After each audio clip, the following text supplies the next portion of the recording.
2023ஆம் ஆண்டு நீட் தேர்வுல அரசு பள்ளியில படித்து 7.5% அரசு ஒதுக்கீட்டுல மாநில அளவுல 4ஆம் இடம் பிடித்து சாதனை படைச்சிருக்காங்க K.Roja அவர்கள். திருவண்ணாமலை மாவட்டம் வந்தவாசி வட்டத்தில் உள்ள அம்மணம்பாக்கம் கிராமத்தைச் சேர்ந்த இவர் தனது 5ஆம் வகுப்பு வரை சொந்த ஊரில் உள்ள ஊராட்சி ஒன்றிய தொடக்கப் பள்ளியிலும் 6 முதல் 10ஆம் வகுப்பு படிப்பை வெளியம்பாக்கத்தில் உள்ள அரசு உயர்நிலைப் பள்ளியிலும் படிச்சிருக்காரு. பின் 11ஆம் வகுப்பை அரசு பெண்கள் மேல்நிலைப் பள்ளி வந்தவாசியில படிச்சிருக்காரு. 12ஆம் வகுப்பு படிப்பை சண்முகா தொழிற்சாலை அரசு மேல்நிலைப் பள்ளி திருவண்ணாமலையில படிச்சிருக்காரு. தனது 12ஆம் வகுப்பு தேர்வை கடந்த ஆண்டு எழுதி 600க்கு 564 மதிப்பெண்களை பெற்றவர் ரோஜா. தனது பள்ளி படிப்பு முழுவதையும் தமிழ் வழியில படிச்சிருக்காரு அப்படிங்கிறது குறிப்பிடத்தக்கது. ரோஜாவோட அப்பா திரு கண்ணன் ஒரு லாரி ஓட்டுநரா இருக்காங்க. அம்மா திருமதி அம்சாதேவி இல்லத்தரசி. இவருக்கு 2 சகோதரிகள் இருக்காங்க.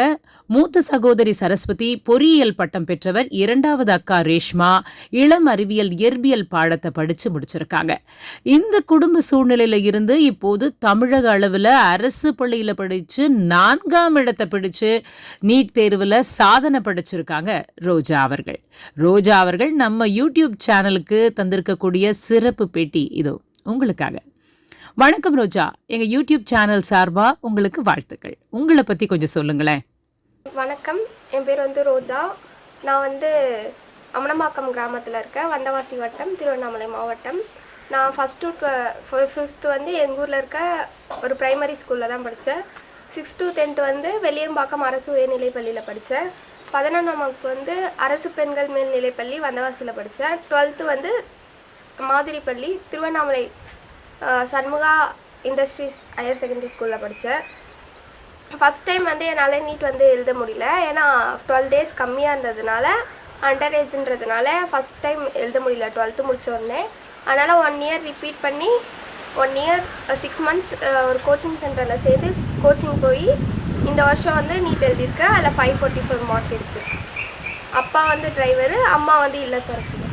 நீங்க டாக்டர் ஆகணும் அப்படின்னு எப்போ முடிவு பண்ணீங்க? என்னோட சிறு வயது கனவு. இந்த தேர்வுக்காக எவ்வளவு ஆண்டு காலம் உங்களை தயார் செஞ்சுக்கிட்டீங்க? ஸ்கூலில் 12th படிக்க சொல்ல ஒரு 4 months நீட்காக படித்தேன். அதுக்கப்புறம் ஸ்டேட் போர்டுக்கு படிக்க ஆரம்பிச்சிட்டேன். அதுக்கப்புறம் இப்போ 6 months படித்தேன். Maximum 10 months. நீங்களே இந்த தேர்வுக்கு உங்களை தயார் செஞ்சுக்கிட்டீங்களா, இல்லை வேற பயிற்சி நிறுவனங்களில் சேர்ந்து பயிற்சி பெற்றீர்களா? இல்லை, கோச்சிங் சென்டர் சென்னையில் இருக்க பயோனீர் அகாடமியில் தான் சேர்ந்து கோச்சிங் பெற்றேன். நானேலாம் தனியாக படிக்கல, அங்கே போய் தான் படித்தேன். ஒருவர் 12ஆம் வகுப்பு படிச்சுக்கிட்டே சுயமாக தயார் செய்து இந்த தேர்வில் வெற்றி பெற முடியுமா, இல்லை பயிற்சி நிறுவனத்தில் சேரணும் அப்படிங்கிறது அவசியமா? கண்டிப்பாக 11th 12th படிக்க சொல்லி கிராக் பண்ணலாம். 11th படிக்க சொல்ல அந்த சப்ஜெக்டோட நம்ம ஸ்டேட் போர்டுக்கு படிக்கிறது இல்லாமல் ஒரு 2 hours டெய்லி நீட்காக நம்ம ஸ்பெண்ட் பண்ணால் கண்டிப்பாக 11th 12th நம்ம எக்ஸாம் அந்த 2 months மட்டும் கோச்சிங் சென்டர் போகணுன்னு அவசியம் இல்லை. அங்கே போனால் நிறைய டெஸ்ட் வைப்பாங்க. அந்த டெஸ்ட்டு நீட் எக்ஸாம் போய் உட்கார சொல்ல டெஸ்ட்டுன்ற பயம் போயிடும். புதுசாக எக்ஸாம் எழுத போகிறோம் அப்படின்ற பயம் போயிடும் நிறைய டெஸ்ட் வைக்க சொல்ல. அதுக்கு வேணால் கோச்சிங் சென்டர் கிராஷ் கோர்ஸ் வேணால் சேரலாம். அங்கே சின்ன சின்ன tricks and tips time consume பண்ணாமல் இருக்க என்னென்னலாம் பண்ணலான்னு சொல்லி தருவாங்க. அதுக்கு வேணால் கோச்சிங் சென்டர் போகலாம். மற்றபடி 11th 12th படிக்க சொல்லி கரெக்டாக ஒரு 2 hours டெய்லி ஸ்பெண்ட் பண்ணாலே 12th முடிச்சுட்டு நீட் அடிச்சிடலாம். ரோஜா, உங்களுடைய கருத்துப்படி நீட் தேர்வில் வெற்றி பெற ஒருத்தர் எத்தனை ஆண்டுகள் படிக்கணும்? அது ஒவ்வொருத்தரை பேஸ் பண்ணுது. நம்ம டெக்ஸ்ட் புக்ஸை நல்லா படிச்சுட்டு அந்த லாஸ்ட்டு 4 months கன்சிஸ்டன்சியாக நம்ம கரெக்டாக ரிவைஸ் பண்ணாலே போதும். அந்த லாஸ்ட்டு 4 months கரெக்டாக இருந்தாலே போதும். கண்டிப்பாக நீட்டில் நல்ல மார்க் எடுக்கலாம். நீங்கள் இந்த தேர்வுக்கு உங்களை எப்படி தயார்படுத்திக்கிட்டீங்க அப்படிங்கிற உங்களுடைய அனுபவத்தை, அதாவது நீங்கள் தேர்ந்தெடுத்து படித்த புத்தகம் உட்பட எல்லாத்தையும் நீங்கள் விவரமாக சொன்னீங்கன்னா அடுத்து தேர்வு எழுதுக்கக்கூடிய மாணவர்களுக்கு அது மிக்க உதவியாக இருக்கும். நான் 12th வரைக்கும் தமிழ் மீடியம் படித்தேன். அதுக்கப்புறம் இங்கிலீஷ் மீடியம் மாறி நீட் எழுதுறதுக்கு இங்கிலீஷில் செலக்ட் பண்ணி இங்கிலீஷில் படிக்க ஆரம்பித்தேன். அப்போ என்ன பண்ணேன்னா பயாலஜி ஃபுல்லாக என்சிஆர்டி தான், full and full NCERT line to line படித்தாலே போதும் பயாலஜியில். அது ப்ராக்டிஸ் பண்ணுறதுக்கு 35 year PYQ இருக்குது. ஃபிசிக்ஸ் கெமிஸ்ட்ரி பயாலஜிக்கு அந்த புக்ஸ் மட்டும்தான் நான் யூஸ் பண்ணேன் வெளியே வாங்கி. மற்ற எந்த புக்ஸையும் நான் யூஸ் பண்ணல. ஃபிசிக்ஸ் கெமிஸ்ட்ரிக்கு எனக்கு ஒர்க் ஷீட் என்னோடய இன்ஸ்டியூட்லேயே கொடுத்துருவாங்க. அந்த ஒர்க் ஷீட் முடிச்சுட்டு இந்த 35 years PYQ previous year question paper இந்த புக்ஸ் மட்டும்தான் நான் வாங்கி ரெடி பண்ணேன். மற்ற எதுவும் நான் வெளியே வாங்கலை. வேறு எந்த புக்ஸையும் ரெஃபர் பண்ணலை. ஃபுல் அண்ட் ஃபுல் NCERT மட்டும்தான். தமிழ் வழியில படிச்ச நீங்க உங்களுக்கு தேவையான புத்தகங்கள் வழிகாட்டிகளை எப்படி தேர்ந்தெடுத்து படிச்சீங்க அப்படிங்கறத கொஞ்சம் விளக்கமா சொல்லுங்களேன்.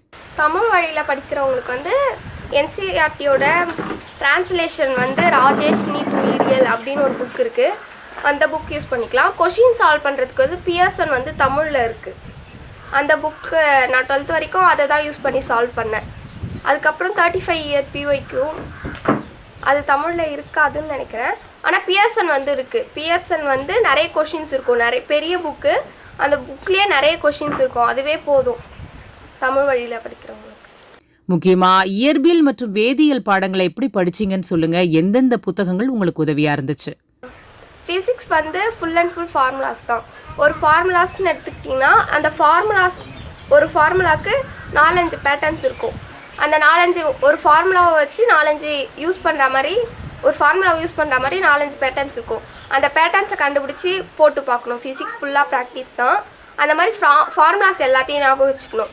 ஒரு லெசனுக்குன்னு பார்த்தா ஒரு பேஜுக்குள்ளே தான் ஃபார்முலாஸ் வரும் ஃபிசிக்ஸில். அந்த ஃபார்முலாஸ் ஞாபகம் வச்சு அது இதில் என்னென்ன பேட்டர்ன்ஸ் வருது அப்படின்றத எழுதி வச்சுக்கணும். அதுக்கப்புறம் கெமிஸ்ட்ரின்னு பார்த்தீங்கன்னா கெமிஸ்ட்ரியில் 3 பார்ட் இருக்குது. ஆர்கானிக், இன்ஆர்கானிக், ஃபிசிக்கல் வந்து ஃபிசிக்ஸ் எப்படி ஃபாலோ பண்ணுறோமோ அந்த மாதிரி தான் ஃபிசிக்கலும் ஃபாலோ பண்ணணும். ஆர்கானிக் மட்டும் நம்ம ரீஏஜென்ட்ஸ்லாம் இருக்கும். நிறைய ரீஏஜென்ட்ஸ்லாம் இருக்கும். அதை வந்து ஞாபகம் வச்சுக்க முடியாது. அதை எப்படி ஞாபகம் வச்சுக்கன்னா என்ன அந்த ரியேஜென்ட்டோட ஒர்க் என்ன. இப்போ ஆல்கஹாலை ஆல்டிஹைடாக மாற்றுதா அதை மட்டும்தான் நம்ம பார்க்கணும். அது எவ்வளோ பெருசாக இருக்குது அதோட ஸ்ட்ரக்சர் அதெல்லாம் பார்க்கக்கூடாது. அதோட ஒர்க் என்னவோ அதை மட்டும் பண்ணால் போதும். ஆர்கானிக்கில் எல்லாமே நான் ஞாபகம் வச்சுக்கலாம். அதுக்கப்புறம் இன்ஆர்கானிக் வந்து லாஸ்ட்டு எக்ஸாம் கிட்ட நெருக்கத்தில் படித்தா அது எல்லாமே மனப்பாடன்றதுனால ஈஸியாக ஞாபகம் இருக்கும். இயற்பியல் வேதியியல் அப்படின்னாவே பயம்தான். இந்த 2 பாடங்களையும் எப்படி படிச்சீங்க அப்படின்னு சொன்னீங்கன்னா நல்லாயிருக்கும். ஃபிசிக்ஸ்க்கும் கெமிஸ்ட்ரிக்கும் நான் யூஸ் பண்ண புக் வந்து 35 years PYQ அந்த புக்ஸ் மட்டும் தான் நான் யூஸ் பண்ணேன். அப்புறம் எங்கள் இன்ஸ்டியூட்டில் கொஞ்சம் கொஷின்ஸ் வச்சா மாதிரி ஒர்க் ஷீட்ஸ் கொடுப்பாங்க ஒவ்வொரு லெசனுக்கும். அதை யூஸ் பண்ணேன். மோஸ்ட்லி நான் பார்த்தது வந்து PYQ தான். அதில் தான் நிறைய பேட்டர்ன்ஸ் என்னால் ஐடென்டிஃபை பண்ண முடிஞ்சிச்சு. அரசு பள்ளியில படிக்கக்கூடிய மாணவர்கள் சாதனை செய்யலாம் அப்படிங்கிறத நிரூபிச்சிருக்கீங்க. உங்களுடைய வெற்றிக்கு பள்ளி எப்படி உதவி செஞ்சது? கண்டிப்பாக ஸ்கூல் தான் நிறைய ஹெல்ப் பண்ணிச்சு. ஃபஸ்ட்டு நான் 6th to 10th படிக்க சொல்லி நான் நிறைய NMMS, NTSC, ட்ரஸ்ட்டு அந்த மாதிரி நிறைய போட்டித் தேர்வு எழுத ஊக்குவிச்சாங்க. நிறைய எக்ஸாம் பற்றி சொல்லியிருந்தாங்க. அதுக்கப்புறம் 12th ஸ்டாண்டர்ட் எனக்கு நடத்தினதுனால்தான் எனக்கு அந்த நான் நீட் கோச்சிங் போக சொல்ல அந்த லெசன் பார்த்தின ஓவர் வியூ வந்து எனக்கு இருந்துச்சு. இந்த பாட்டெலாம் கஷ்டமாக இருக்கும், இந்த பாட்டெலாம் ஈஸியாக இருக்கும். 12th நான் படித்ததுனால தான் எனக்கு லெசனை ஓவர் வியூ பண்ண தெரிஞ்சிச்சு. நான் நீட்டில் படிக்க சொல்ல 12th படித்த லெசன் தான் நீட்லேயும் வந்துச்சு. ஆனால் நீட்டில் படிக்க சொல்ல என்னோடய புரிதல் அதிகமாக தான் இருந்துச்சு. அது ஒத்துக்கிறேன். ஆனால் 12th படித்ததுனால தான் ஒரு பேசிக் வந்து எனக்கு கிடச்சிச்சு. ஸோ ஸ்கூல் தான் நிறைய ஹெல்ப் பண்ணியிருக்கேன் அந்த பேசிக்கை க்ரியேட் பண்ண. அடுத்து தேர்வு எழுத துடிக்கக்கூடிய மாணவர்களுக்கு நீங்கள் என்ன சொல்ல விரும்புகிறீங்க?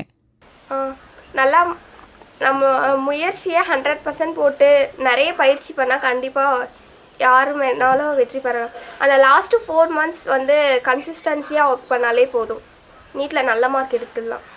இவ்வளோ நேரம் எங்களோட பேசினதுக்கு மிக்க நன்றி. உங்களோட படிப்பை நன்கு படித்து பல மேற்படிப்புகளும் படித்து மென்மேலும் வளர்ந்து பல சாதனைகளை புரிய எங்களுடைய மனமார்ந்த வாழ்த்துக்கள்.